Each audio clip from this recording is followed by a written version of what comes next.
मग सकाळ सकाळी घेतलं बा मंजन घेतलं ना. आता घासतो मी मस्तपैकी दात घासतो. मग डायरेक्ट जातो मंदिरावर खेळायसाठी.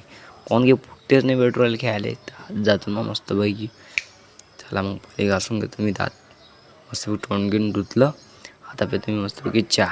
पहिले मी अर्धा जास्त चहा पिला. चांगला राहिला. चहा पेला जरासा घालो बाहेर. म्हटलं पाहू द्या जरासं वातावरण तर आजचं चांगलं होतं. पाण्याचा नव्हता मौसम आज. तर आज जातो मी मस्तपैकी मंदिरात. मग काही नाही निघालो मी रस्त्यानं. इकडे तिकडे पाहत आरामची आपल्या गणेश फलांचं घर.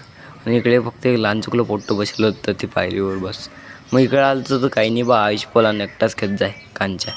भाऊची नेमवलं यात काही म्हणा. आपण कांच्याच्या बाबतीत लहान आहे. भाऊनं उडवली ती पण बल्ल्या पडला आता भाऊचा. भेटू मग आपण आता नेक्स्ट पार्टमध्ये. याचा मी दुसरा पार्ट बनवतो. लाईक